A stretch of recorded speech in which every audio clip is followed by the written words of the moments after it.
Salut, je suis allé voir le drame de science-fiction Ad Astra, qui en latin veut dire To the Stars. En français, c'est Vers les étoiles et c'est réalisé par James Gray, qui avait réalisé The Lost City of Z en 2016. Ça met en vedette Brad Pitt, qu'on a vu cet été dans Once Upon a Time in Hollywood, et plusieurs acteurs de renom dans des petits rôles de soutien comme Liv Tyler, Donald Sutherland et Tommy Lee Jones. On est dans un futur proche et les humains se tournent vers les étoiles pour développer de nouvelles technologies. Roy est un astronaute qui garde toujours le contrôle de ses émotions et qui partira en odyssée périlleuse vers la Lune et ensuite sur Mars pour tenter d'envoyer un message à son père qui ne donne plus de nouvelles depuis qu'il est parti en mission vers Neptune. Exploration isn't always a noble venture.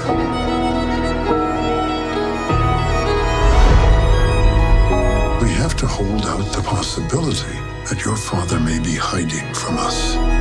Au départ, ce film avait beaucoup de potentiel, j'ai bien aimé la bande-annonce et je trouve qu'habituellement Brad Pitt fait de très bons choix du côté de ses films.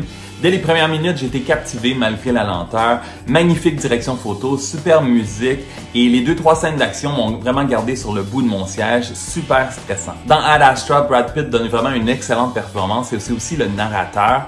Les autres acteurs ont vraiment des petits rôles, on les voit très peu et il y a des moments dans le film qui m'ont fait penser à des classiques de science-fiction comme Blade Runner et Mad Max. Dans la première moitié du film, j'ai vraiment été captivé et intrigué par l'histoire.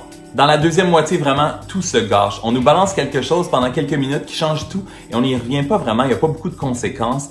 Je trouve qu'il y a vraiment une lenteur très présente dans la deuxième moitié, ça devient beaucoup trop lent, ça devient pénible et la conclusion semble même précipitée et le dénouement avec son père est complètement décevant, c'est vraiment gâché au niveau du scénario. Ad Astra est un drame psychologique, voire même philosophique, qui est un très gros bof que je ne vous conseille même pas de regarder à la maison. Le film dure 2 heures et je lui donne de justesse 2 étoiles et demie sur 5. Dans les prochaines semaines, on pourra voir un autre film d'astronaute, Lucy in the Sky avec Natalie Portman, qui est beaucoup plus prometteur, on espère. Si t'as aimé la vidéo, donne un thumbs up ou un like et dans les commentaires, dis-moi ce que t'as pensé du film. N'oublie pas que tu peux me suivre sur ma page Facebook, sur mon compte Instagram, sur mon compte Twitter et sur ma chaîne YouTube. Et on se retrouve dans quelques jours pour ma critique du nouveau film de Xavier Dolan, Mathias et Maxime.